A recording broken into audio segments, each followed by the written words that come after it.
What's going on, Facebook? It's Tuesday, and we're ready for another meeting. Facebook, go find our people. Bring them on in. And boom. What's up, Tom Socks? Nice to see you, buddy. Gary Tripp. We're going on back here, hold our little daily meeting. I'm going to knock your socks off. Dylan Nelson, Brian, nice to see you. And morning to you, Gary Tripp. Hope everybody's having a blast today. Lisa Bunch Myers, nice to see you. Duke. Robin Lynn. We got some good stuff today. Jimmy, nice to see you. Richard. We're going to go back here. We're talk about some good things. But while we walk and while this audience builds, I want to talk about tonight. We have Sales Hustlers Spotlight. And who are we spotlighting? Well, we're the man with the keys, Tony Tito Washington. Can't wait. Great family man, great salesman. I can't wait to talk to him. What's going on, Hemp? Say hi to everybody. What's going on? Can't wait to talk to Tony tonight. We're going to spotlight his life. We're going to talk about his past, how he got to where he is today, the man, what made him be the man he is, the salesman he is, and the drive of a millennial. This guy's driven, man. I like it. Every day he goes on there, gives some morning motivation, the $1 billion drive, he calls it. I like Tony a lot. I think a lot of you guys are going to like him tonight. Please tune in, 5:30 tonight on my timeline. This show is sponsored every week by the greatest app in the business, QuickPage. Okay, if you want to do video, this is the one to get, man. I'm telling you. Now, what are we talking about today? Well, this is an interesting one. So for the last 6 months, I've been interviewing every one of my customers. Yes, every single one. And after they buy from me, I ask them, what was the deciding factor? If they can only name one thing, what was the most important thing in their salesman? Now, this is great information. These are nuggets from customers, right? This should help you kind of formulate a plan and know what a customer wants. This is inside the mind of a customer. Because a lot of times as salesmen, we don't ever think about the customer, okay? We just think about the sale, right? So this is going to give you a little information on what customers want, okay? And if you can do this, and you can get better at some of these things, this is what customers need. This is why they're not buying from you, or they are buying from you. All right, so here we go. I got 10 of them, 10 steps, 10 things that people want. All right, Shawn Hayes here, your car guy, Hyundai of St. Augustine. What am I going to talk about tonight? Inside the mind of a customer. Don't you want to get in there? Don't you want to find out what they want? Why are they buying from you? Why are they not buying from you? Well, I have the 10 things. So I went back the last 6 months, guys, and I found out what customers want. I asked them, I wrote them down, and now I'm going to list them. It took me 6 months to compile these, so you'll like them. Number one, and I made this number one because this was the most said thing. They want you to be a good listener. That's it. Number one, the most said thing was, I want my salesman to listen to me. Okay, great. We can ask questions, okay? We can try to help them, but if you don't listen to the answers, okay, if you're not listening and being an empathetic listener, you're not doing yourself justice. You're not doing the customer justice, and you're going to have a harder time getting the sale. We need to listen. Your wife's been telling you this. Your husband's been telling you this. You've been told this from day one forever. Listen, listen, listen, right? But sometimes we don't.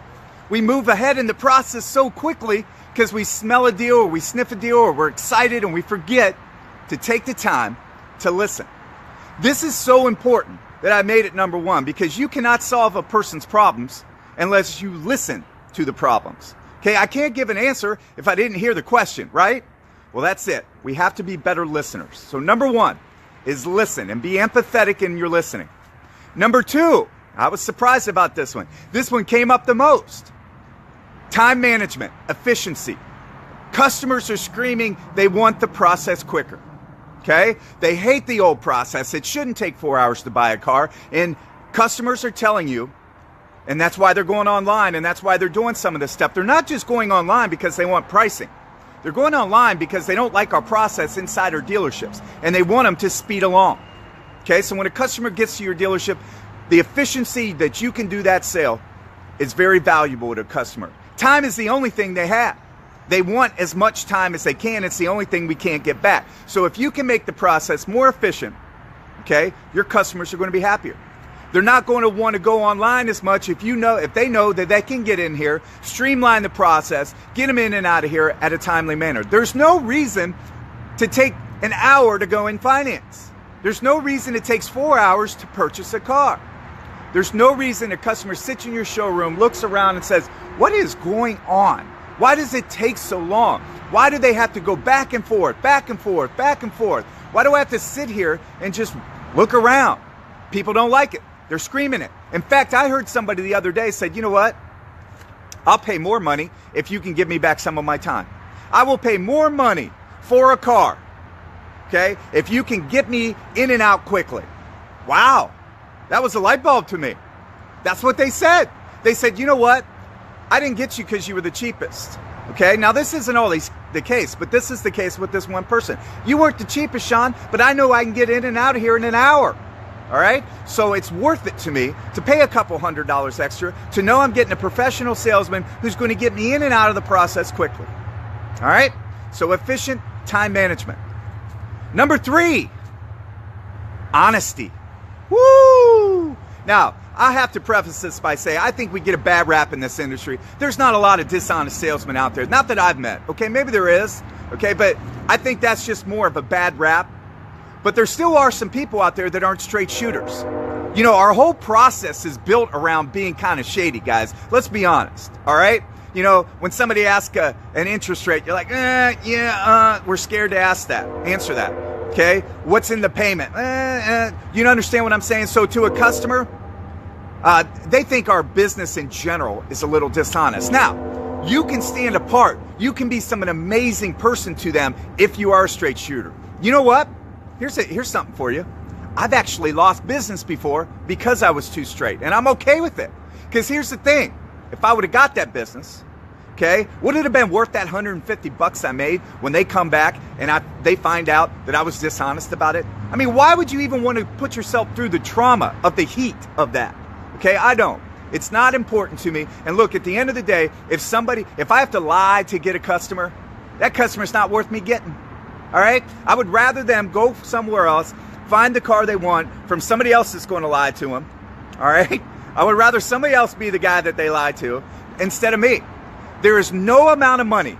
I'm going to say this loud to you guys. There is no amount of money that is going to question your character.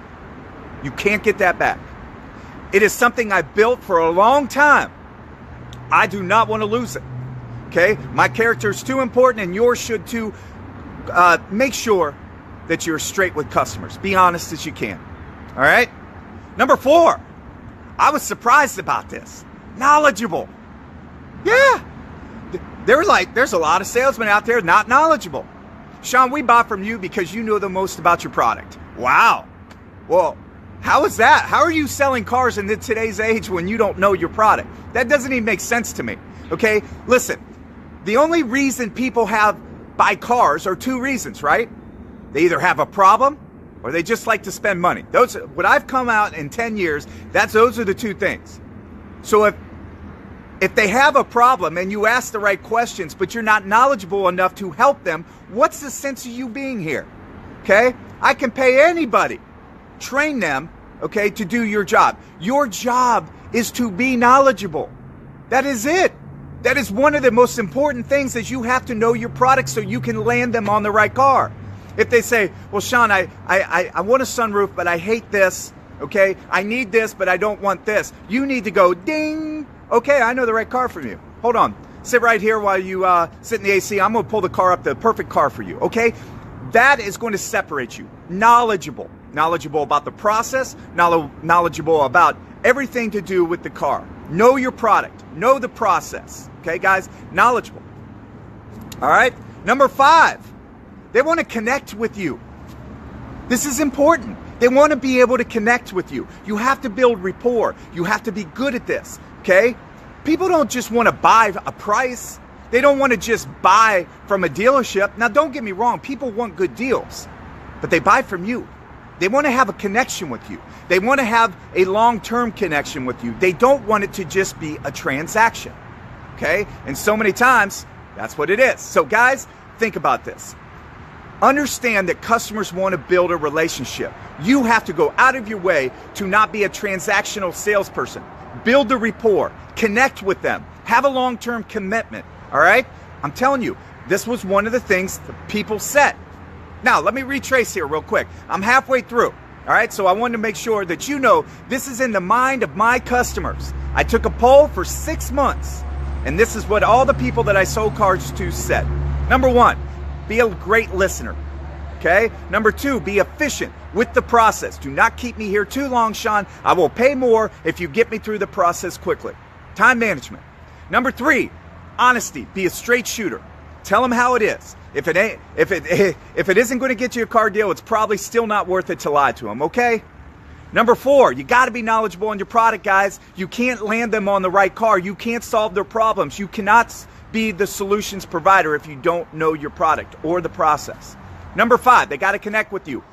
People are screaming, I want a connection, okay? Be different. Be somebody that they want to do business with long term. All right, so we're through the first 5. What's number 6? Don't be annoying in your follow-up. Woo! I know managers say, keep dialing that phone, man. Keep pounding that phone. Send them 18 texts, 18 voicemails, emails, everything. But my customers are telling me, don't be annoying in your follow-up. It's one of the things they kept saying. They kept saying, you know what, Shawn? You didn't bombard me with phone calls. Some dealerships, I get a call from the salesman, I get a call from the manager, then I would get a call from the general manager, I get 4 emails, I get all this stuff, okay? That annoys them. Guys, we have to follow up, but we have to be smart and efficient in our follow-up. Let me ask you, if you were a customer, what do you want? Do you want somebody bombarding your phone with phone calls? No. But why do we do it? We do it because our management has always been trained that way and they trained it down. But I'm going to tell you this. You want to have a very powerful solution? Send them a video. Send them a video. It doesn't bombard them with phone calls. They don't have to talk to you, okay? It doesn't feel like you're being annoying, but you can get your point across and be genuine. They can see your inflection in your voice. They can see your personality come out. This is the key to today's follow-up. Send video.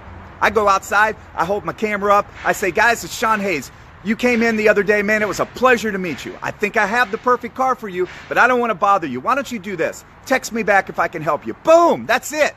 But I'm telling you, it's powerful. Don't be annoying in your follow-up. Next, explain the process. This is one of the problems people have with our process. They think it takes too long because you don't explain it to them. Oh, I do that every time. I sit them down and I say, okay, guys, we just agreed to numbers. Here's what we're going to do next. Okay, and that's what I do. I say I'm going to take this car and put it in cleanup so they can prep this thing so when you get out of finance, it's already ready. Okay, I'm going to need this, and this right now. I'm going to finish the paperwork. I'm going to give it to my manager. Okay, while I'm gone, I'm going to make sure your car is prepped. In that time, my finance manager will come out and grab you and do all your DMV work, your registration work, your title work. Then when you come out of there, we'll go over the car. Boom, I just explained the whole process. And if I'm going to be away from them, I make sure I let them know why I'm away from them. Then they're not sitting there looking around saying, what is going on? Why is it taking so long? Explain the process to them. Tell them how long things should take. Tell them where you are in the process. I'm telling you, better CSI scores, better engagement from your customers. They won't think you've left them. Next, 8, make experience unique.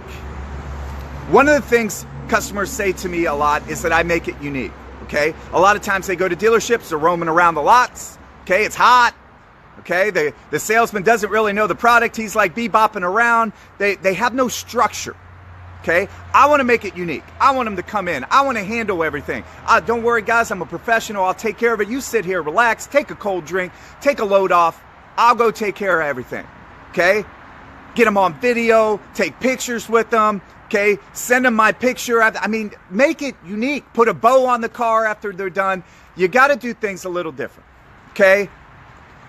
Make sure you're not doing the standard old boring stuff that they can get at any dealership. Make it unique. All right. Number 9, listen to this, guys, because this happens in this industry all the time, and customers hate it. Stop downgrading your competition. You think you're doing a good job by saying, oh, I wouldn't buy that car. You think that's smart, right? Oh, you don't want to buy that car. All right? Oh, you don't want to buy that car. It sucks. Okay? Customers hate it. You're only making yourself look bad. Okay? Do not downgrade the competition. Point the highlights of your vehicle. All right? Sell your vehicle. Sell yourself. And now if your customer is going to look at another vehicle, then point out the qualities your car has over them, but never sell negative. Guys, you're killing yourself if you're selling negative. Why? Because customers then start defending it. Okay? Here's something for you. A customer could tell you about their daughter. They could be like, oh, she's a loser, blah, blah, blah. You know how it is. They say like, oh, she married this guy. They have 4 babies. She's poor, blah, blah, blah. But as soon as you take that stance on criticizing that daughter, what do? They defend her. Even though they were criticizing her a second ago. You start criticizing her, they start defending her. It's the same way with a car deal. Okay? They might not want that car, but as soon as you talk negative on that car, then they start defending that car. And they don't think you're a great salesman anymore. Because now you're selling out of hate. Don't do it. You know what I tell every single one? Oh, that's a great vehicle. I think ours is a little better, and I'm going to show you why today. Boom. I didn't talk bad about them. I said they were a great vehicle. But I told them my car was better, and I'm going to show them why. That's it. That's all you got to do. You don't have... let me tell you what. You sell out of weakness when you downgrade. Yes, you do. You sell out of weakness when you downgrade the competition. You don't have to downgrade them. Show them why your car is great. All right? And the last one. They want some care after the sale, baby. Okay? Everybody likes to be stroked. Everybody likes a phone call. Everybody likes to feel important. Make sure that you take care of them after the sale. They come in and need something, go take care of it. They call you and need something, take care of it. All right? Sometimes that $50 that your dealer doesn't want to give them, maybe they wanted a first aid kit. Maybe they didn't have this in their car and they really wanted it. Sometimes managers get a little cheap about that stuff and it hurts them in the long term. Just take care of it. Take care of it. You know how much money I've taken out of my pocket for my customers? A lot.